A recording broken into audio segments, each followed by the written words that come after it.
ರಾಷ್ಟ್ರಧ್ವನಿ ನ್ಯೂಸ್ಗೆ ಸ್ವಾಗತ. ಜಯನಗರ ಜಿಲ್ಲೆಯ ಕೂಡ್ಲಿಗಿ ವಂದೇ ಮಾತರಂ ಜಾಗೃತಿ ವೇದಿಕೆ ಮಹಿಳಾ ಘಟಕವು ಹರಪನಹಳ್ಳಿ ಶಾಸಕಿ ಶ್ರೀಮತಿ ಲತಾ ಮಲ್ಲಿಕಾರ್ಜುನರವರಿಗೆ ಸಚಿವ ಸ್ಥಾನ ನೀಡುವಂತೆ ಆಗ್ರಹಿಸಿದೆ. ಜಿಲ್ಲಾ ಮುಖಂಡ ಬಿಜಿ ವೃಷಭೇಂದ್ರ ನೇತೃತ್ವದಲ್ಲಿ ಈ ಕುರಿತು ಮನವಿ ಸಲ್ಲಿಸಲಾಗಿದೆ.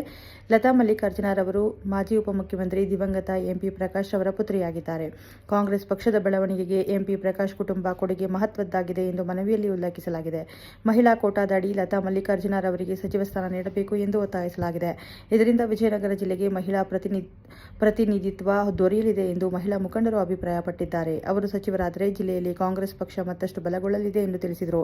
ಮಹಿಳೆಯರನ್ನು ಸಂಘಟಿಸಿ ಮುಂದಿನ ಚುನಾವಣೆಯಲ್ಲಿ ಪಕ್ಷಕ್ಕೆ ಹೆಚ್ಚಿನ ಬೆಂಬಲ ದೊರಕಲು ಸಹಕಾರಿಯಾಗಲಿದೆ ಎಂದು ತಿಳಿಸಿದರು. ವೀರಶೈವ ಜಂಗಮ ಸಮುದಾಯಕ್ಕೂ ಸೂಕ್ತ ಪ್ರತಿನಿಧಿತ್ವ ಸಿಗುತ್ತದೆ ಎಂದು ಅಭಿಪ್ರಾಯಪಟ್ಟರು. ಮುಖ್ಯಮಂತ್ರಿ ಡಿಕೆ ಶಿವಕುಮಾರ್ ಹಾಗೂ ಕಾಂಗ್ರೆಸ್ ವರಿಷ್ಠರು ಲತಾ ಮಲ್ಲಿಕಾರ್ಜುನರವರನ್ನು ಸಚಿವರನ್ನಾಗಿ ಹಾಗೂ ವಿಜಯನಗರ ಜಿಲ್ಲಾ ಉಸ್ತುವಾರಿ ಸಚಿವರನ್ನಾಗಿ ನೇಮಿಸಬೇಕು ಎಂದು ವೇದಿಕೆ ಮನವಿ ಮಾಡಿದೆ. ಕ್ಷಣ ಕ್ಷಣ ಮಾಹಿತಿಗಾಗಿ ವೀಕ್ಷಿಸಿ ರಾಷ್ಟ್ರಧ್ವನಿ ನ್ಯೂಸ್ ಕನ್ನಡ.